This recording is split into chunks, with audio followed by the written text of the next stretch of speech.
तो भाई देखो, आपकी जो थार की रॉक्स है वो मुझे कहीं ना कहीं लगती है कि जीप के रैंगलर के लिए एक बहुत ही बड़ा खतरा साबित हो सकती है। But why?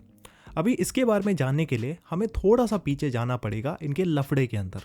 इनका जो लफड़ा है ना वो एक्चुअल में 2018 में शुरू होता है, जहाँ पर महिंद्रा डिसाइड करता है कि उनको ना अपनी जो रॉक्स और एसयूवी है, जिसकी झलक आप देख सकते हो, उसको लॉन्च करना होता है यूएस मार्केट के अंदर।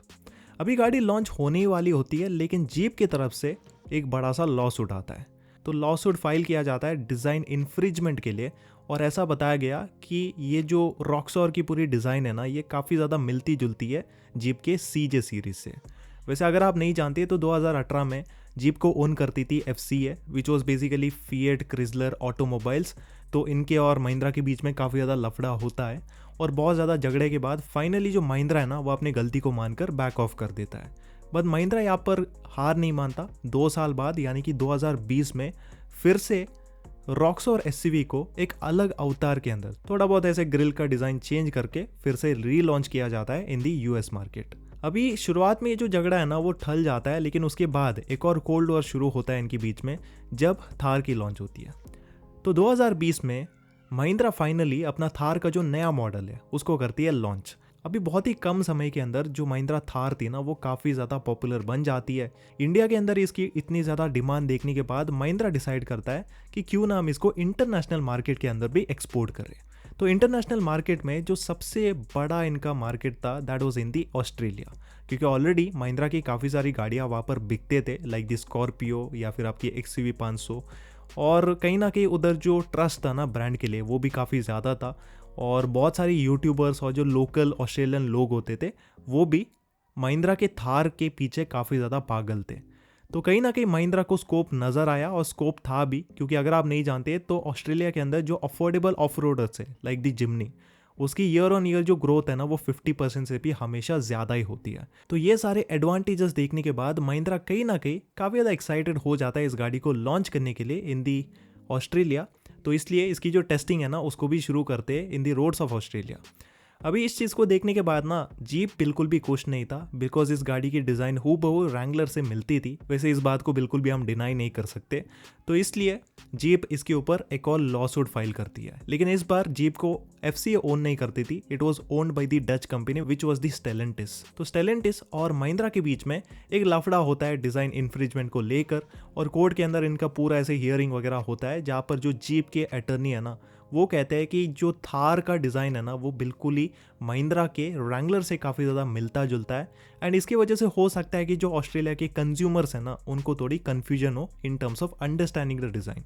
और इनके बात में एक्चुअल में दम भी था। अभी ये सब कुछ सुनने के बाद ना महिंद्रा के अटर्नी कहते हैं कि हमारा यहाँ पर कोई भी प्लान नहीं है ऑस्ट्रेलिया में इस गाड़ी को लॉन्च करने का। बट ये बात सरासल झूठ थी, क्योंकि अगर इनका इंटरेस्ट नहीं होता तो कहीं ना कहीं वो गाड़ी की टेस्टिंग नहीं करते, और अपने ऑफिशियल वेबसाइट के अंदर थार के लॉन्च इवेंट के लिए ऑस्ट्रेलियंस के लिए एक रजिस्ट्रेशन वो पेज नहीं बनाते। तो कहीं ना कहीं यहाँ पर उनका इंटेंशन था, लेकिन लीगल इशू से बचने के लिए इनको झूठ बोलना पड़ा। अभी ये सारे डिस्कशन होने के बाद फाइनली जीप के जो अटर्नी है ना वो ये डिमांड करते कि अगर इन केस महिंद्रा को थार को लॉन्च करना है इन दी ऑस्ट्रेलिया, देन महिंद्रा को एक 90 डेज प्रायर नोटिस देना पड़ेगा टू दी जीप। और अगर जीप को मंजूरी होती है, अगर जीप को कोई भी प्रॉब्लम नहीं होती है इनके डिज़ाइन से, तभी वो जो है ना इस गाड़ी को बेच पाएंगे इन दी ऑस्ट्रेलिया। अभी इस चीज़ को सुनकर जो महिंद्रा के अटर्नी है ना वो कहते हैं कि 90 डेज़ का जो नोटिस है ना वो काफ़ी ज़्यादा हो गया, तो इसको 45 डेज तक रिड्यूस करने के लिए अटर्नी डिमांड करती है। अभी ये सब कुछ सुनने के बाद जज साहब ना महिंद्रा के अटर्नी से कहते हैं कि अगर आपको गाड़ी लॉन्च ही नहीं करनी है, अगर आपको कोई इंटेंशन ही नहीं है, तो नोटिस पीरियड 90 दिन का हो या फिर 200 दिन का हो, इससे आपका क्या फ़र्क पड़ता है, कोई तो आपका नुकसान नहीं है।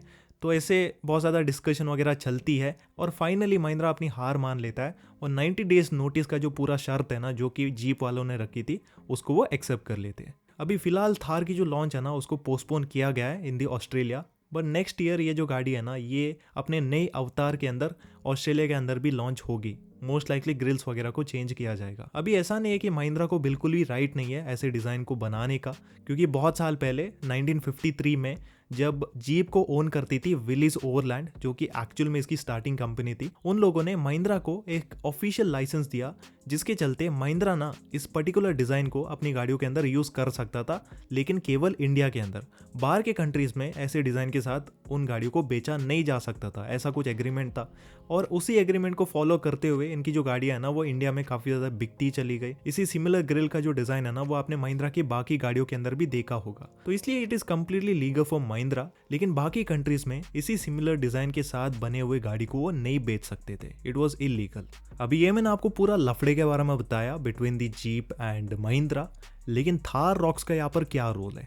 तो देखो, थार रॉक्स ना भले ही देखने में जीप रैंगलर जैसे आपको लगे, but at the same time technically ये जीप रैंगलर जैसी नहीं है। लाइक अगर आप इसका फ्रंट प्रोफाइल देखते हो, जो थार के अंदर मेन प्रॉब्लम थी वो थी उसकी ग्रिल। अभी इस नए थार रॉक्स के अंदर जो ग्रिल है ना उसका डिज़ाइन ही काफ़ी अलग है अगर आप उसको कंपेयर करते हो विद दी जीप रैंगलर। बाकी इसमें आपको सी शेप वाले DRLs मिलते हैं और बाकी सारी चीज़ें भी थोड़ी बहुत डिस्टिंक्टिव है अगर आप उसको कंपेयर करते हो विद दी जीप रैंगलर।